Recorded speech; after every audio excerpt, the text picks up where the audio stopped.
안녕하세요. 오늘 밤에도 굿나잇 북클럽에 와주신 모든 여러분을 환영합니다. 오늘은 이도 작가님의 날씨가 좋으면 찾아가겠어요를 들고 왔어요. 저의 겨울책 리스트에 올라가 있는 책입니다. 이 책을 매년 겨울마다 읽고 있는데 읽을 때마다 마음이 포근해지는 소설이에요.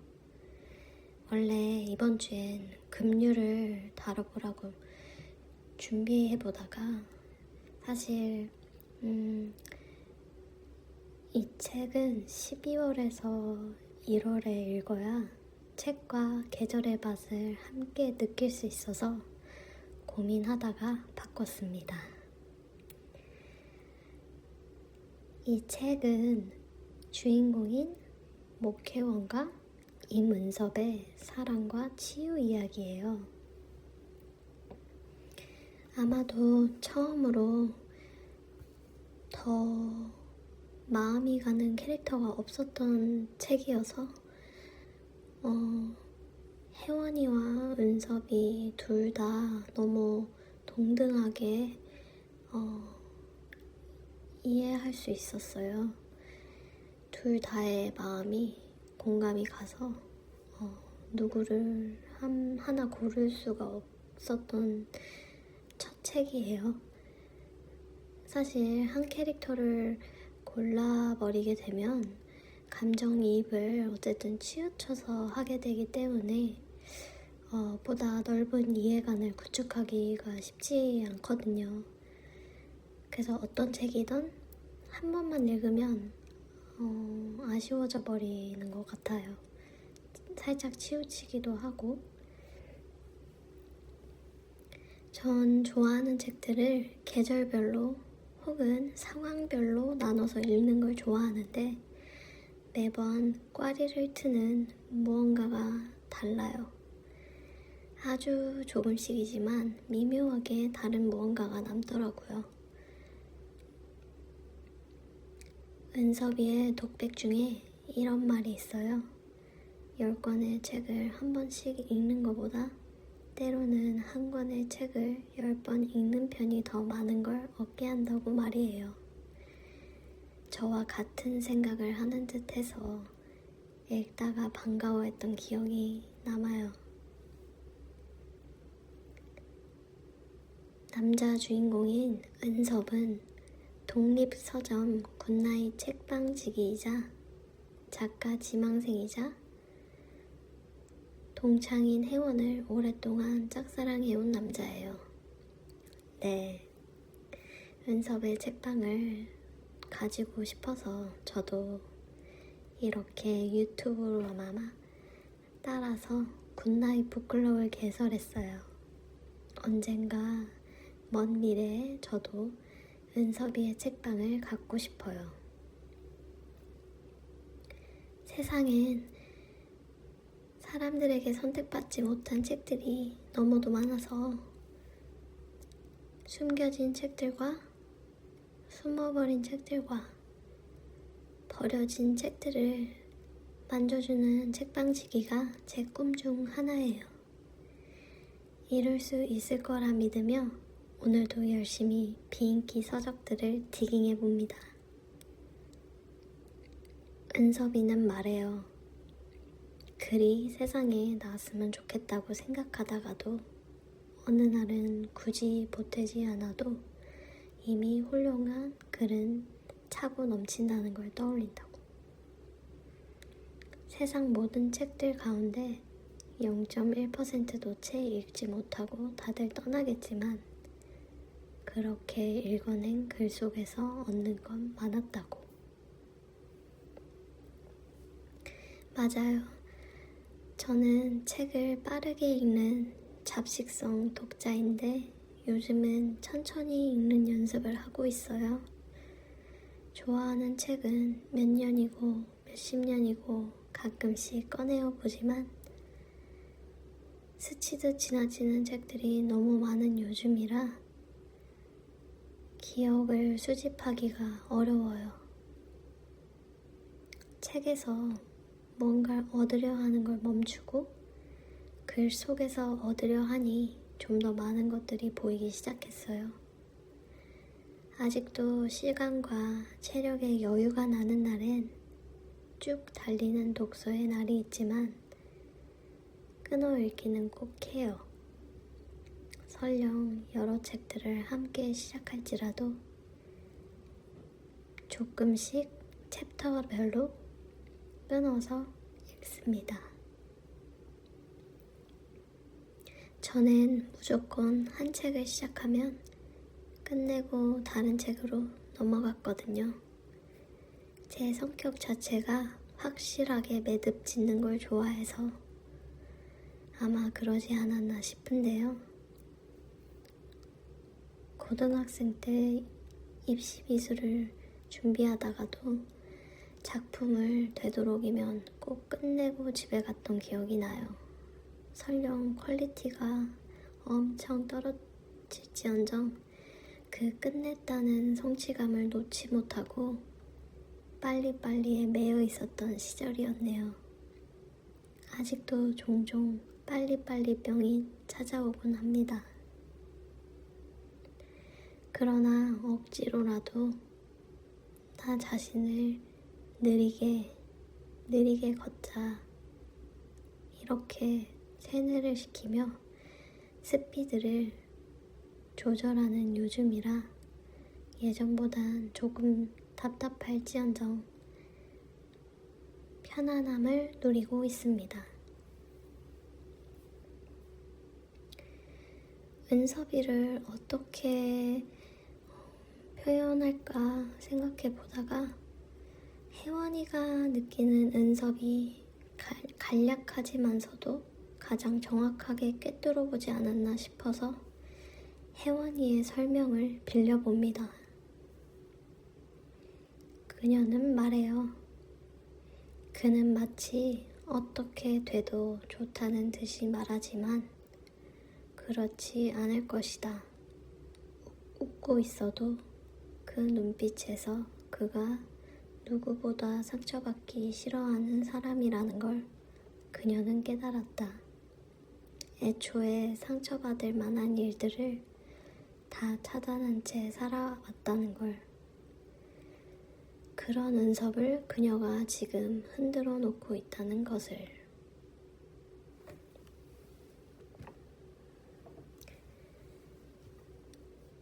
은섭이는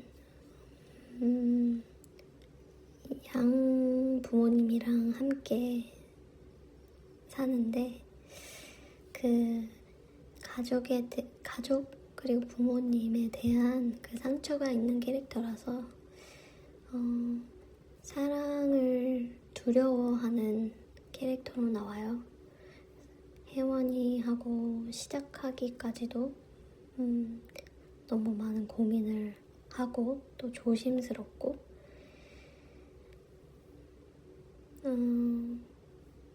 은섭이의 용기를 읽으면서 저도 함께 용기를 얻었던 기억이 납니다. 다음으로 여자 주인공 혜원은 감옥에 간 엄마 대신 이모인 명여와 고등학교 때부터 함께 지내요.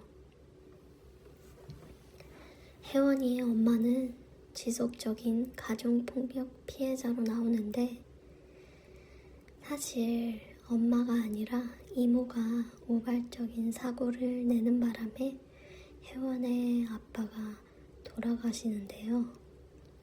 언니인 엄마가 대신 뒤집어 쓰고 감옥에 가게 되어요. 7년 동안. 이 이야기는 조금 이따가 더 다룰 테니 짧게 넘어갈게요. 이렇게 혜원이는 암울한 학창 시절을 버티다 서울로 올라가 미술 선생님이 되어요. 그러나 그곳에서도 환멸나는 사람들 사이에서 버티다 못해 도망치듯 북현리로 돌아와요. 그리고는 은섭이를 만나고 은섭이의 책방에서 알바를 시작하게 되면서 스토리가 시작됩니다.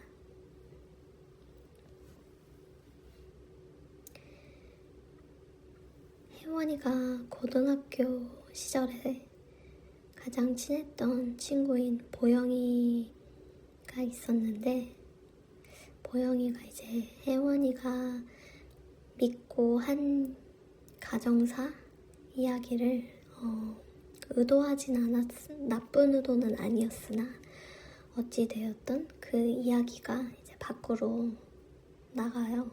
그래서 소문이 돌죠. 그 때문에 혜원이는 죽으려고 하기도 해요. 겨우 그런 걸로? 라고 생각할 수 있지만 중고등학생 시절엔 소문이 가장 큰 송곳이 되기도 하니까요. 미성숙의 가장 큰 적인 거죠. 보영인 억울하다고 너무 큰 벌을 받는 느낌이라며 용서하지 않는 혜원이를 원망해요. 저는 이 둘의 대화를 읽으며 우정이란 무엇일까? 관계란 무엇일까? 다시 생각해봤어요. 역시나 답은 없더라고요. 개개인의 입장이 이렇게나 다르고 각각의 사람이 너무도 달라서 대화를 해도 이해하기 힘든 게 사람이잖아요. 보영이는 단 한 번의 잘못에 아웃이 되어버려 존재 자체를 차단당했다고 느끼고 금이 간 우정도 이어붙이면 될 거라고 믿는 반면 혜원이는 금이 가버린 소중한 추억을 접착제로 붙여 다시 두고 싶지 않았다고 말해요. 참 다르죠? 저는 보영이도 이해가 가고 혜원이도 이해가 가는데 지금의 저로선 혜원이 쪽이 더 가깝지 않으려나 싶네요. 어릴 때는 보영이 같은 면도 있었다고 생각해요. 내가 솔직한 게 가장 중요하고 나의 감정 그리고 내가 노력하는 것에 집중했었더라면 조금 더 나이가 들고 난 지금은 다른 사람의 입장도 생각해보고 또 내가 이 사람과의 관계를 위해 쏟을 감정과 에너지가 상당히 많이 줄어들었기 때문에 너무 큰 에너지를 요하는 이어붙이기란 지금의 저론 너무 어려운 문제인 것 같아요. 그래도 종종 관계를 이어붙이고 싶어하는 사람들을 만날 때면 그 사람은 나와의 관계를 이어가고 싶구나. 나를 아직도 좋아해 주는구나. 이런 생각으로 감사하려고 노력해요.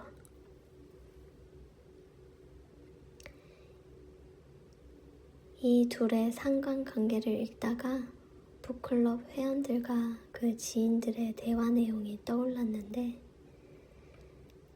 천상 로맨티스트인 명효 이모의 친구인 수정은 지나간 사랑들을 떠올려보며 사랑하는 자신의 모습을 사랑했던 시절이 있었다 말하며 짝사랑을 하고 있을 때가 참 좋았다고. 그래서 그 책 속의 사랑 이야기가 참 와닿았다 말해요.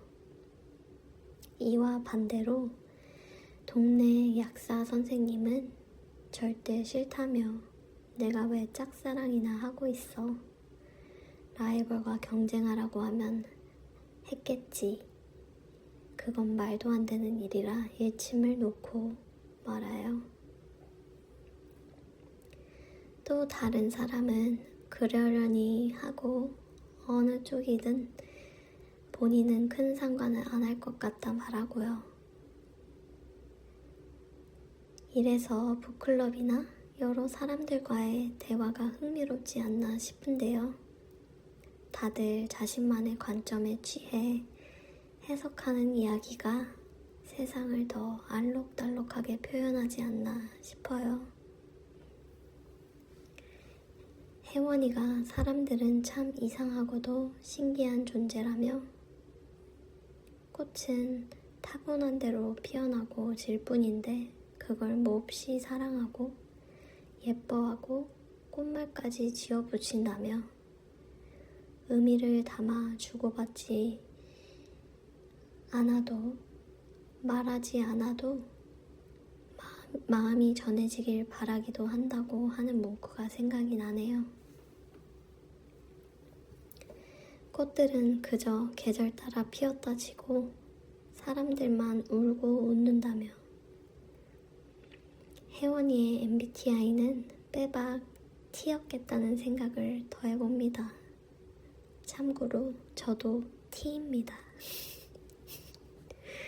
그래서 공감이 가는 걸까요?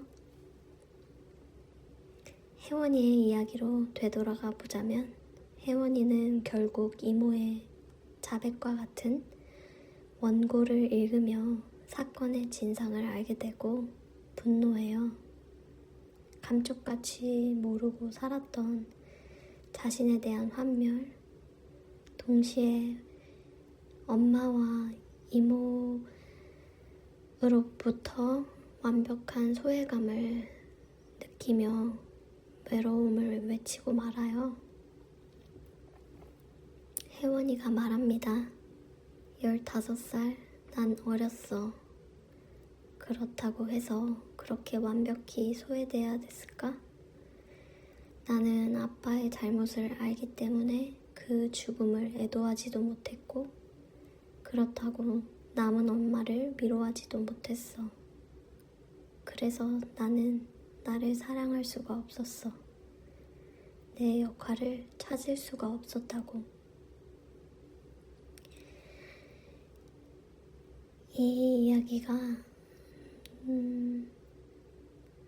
너무 아픈 거는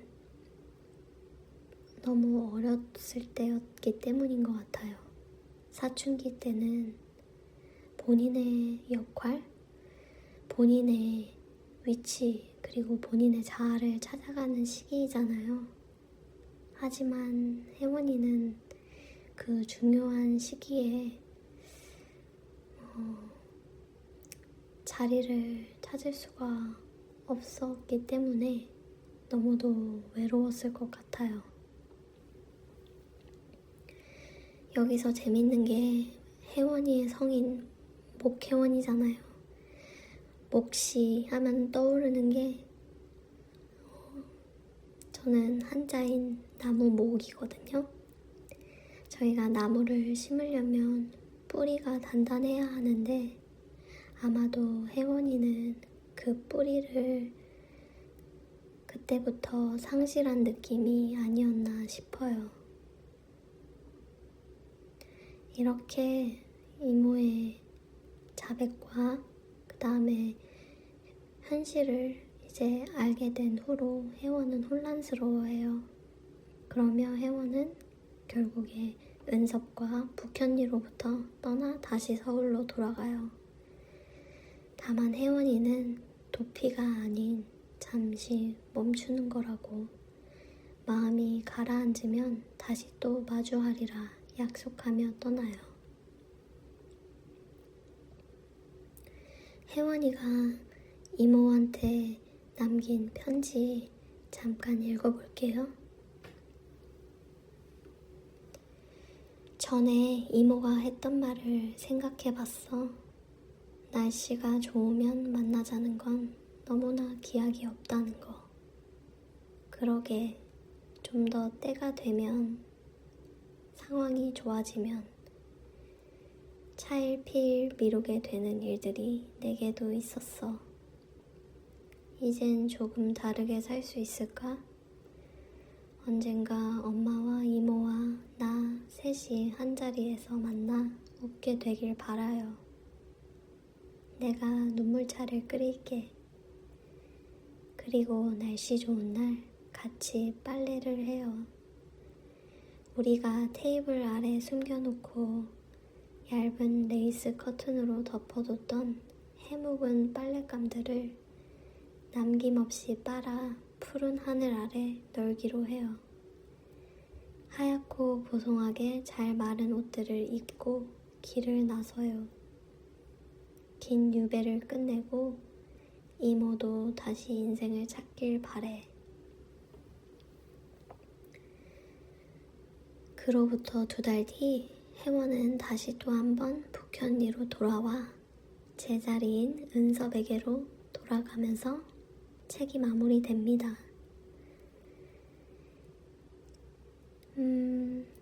이번 마무리는 제가 이 책을 처음 읽고 적은 짧은 독후감으로 대신할게요.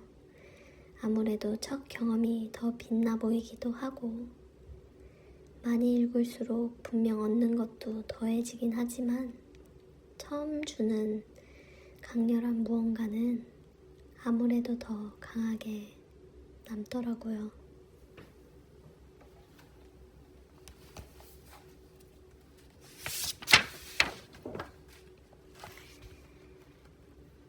겨울 냄새가 날 때쯤 꺼내들게 되는 책. 읽을 때마다 생생한, 싱싱한 안정감을 준다. 보통은 한 명의 주인공에 집중해 공감하며 읽는데 이 책은 재밌게도 2 캐릭터 모두에게 공감할 수 있다. 강원도 겨울 들판의 마시멜로 혹은 곰포, 사일리지는 미장센이다.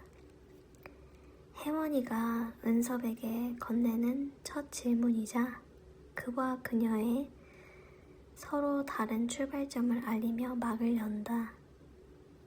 그의 마시멜로 꽃말은 자꾸자꾸 대답할게, 또 물어봐.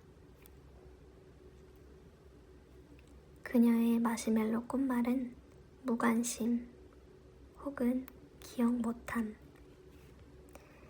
그는 훨씬 전부터 꾸준히, 천천히 거북이 마냥, 그러나 너무 오래 달려버려 달리던 이유조차 까먹게 돼버린 그녀는 조금 더 이후부터 타오르는 불쏘시개 마냥 재빠른 토끼처럼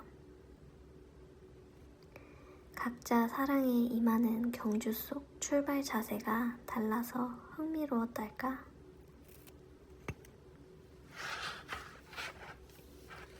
혜원이가 보어영이를 용서하는 그녀만의 과정이 와닿았다. 그녀의 용서는 아팠던 만큼 더디었고 냉정했다.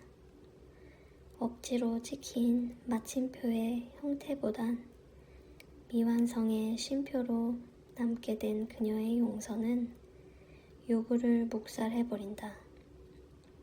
용서의 권리는 피해자에게 주어진 마땅한 권리이고 가해자의 비겁한 권리로 둔갑할 수 없다. 용서해줘는 명령어이다. 그저 미안해, 진실되이 사과하고 기다리는 것. 상대를 배려하고 진심으로 미안해하는 것. 이것이 마땅한 참회가 아닌가. 허나 또 다른 이는 용서를 구하고 떠나버린다. 부재는 또 다른 아픔으로 상처를 남긴다. 회피, 도피로 책임감을 상실하는 것 또한 권리를 주장하는 것이다. 가해자가 감히 말이다. 내가 준비가 끝났다고 상대의 준비도 끝났을 거라 장담하지 말자. 착각하지 말자. 각자의 시간은 다르게 흐르고 각자의 감정은 달리 널뛰고 각자의 종착지는 다를 수밖에 없기에 발을 맞추고 멈추고 기다리는 게 사과의 첫 걸음이어야 한다. 은섭이에겐 감정이입 시기를 지나 동화되어버린 듯한 경험을 했다. 나와 비슷하다. 무척이나. 은섭인 버려졌다는 사실보단 주어진 상황에 감사할 줄 알던 소년이고, 짝사랑을 그리다 현실로 이뤄지는 그 순간 방황과 당황하는 미숙한 남자여서 그는 부족하기에 인간적이었고 비겁해서 현실적이었다. 홀로 타이르며 괜찮은 척 의연히 견뎌낸다 하면서 사실은 소중한 단 한 사람에게 버림받을까봐 그 한 사람을 만들 수조차 없어서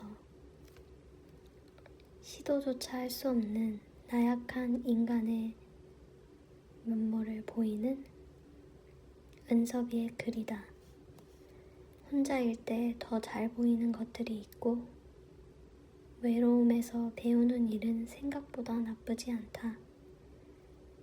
기대하는 바가 적을수록 생활은 평온히 흘러가니까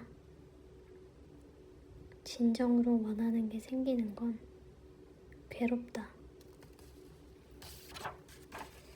그의 감정 널뛰기가 참 가련해서 망설이고 망설이다 망설임 가득한 그 한 발자국이 조심스럽고 그녀라는 감정의 소용돌이 속에서 어영부영 버텨내고야만 그 우직하고도 바보스러움이 그녀와 함께하는 모든 게 처음이라 뼈저리게 무서워하면서도 도피를 택하지 않던 그 용기가 의연해서 어여쁘고 응원하게 된다.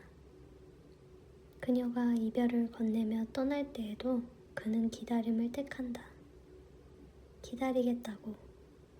기다릴 수밖에 없다고. 그녀와 재회 후 그가 묻는다.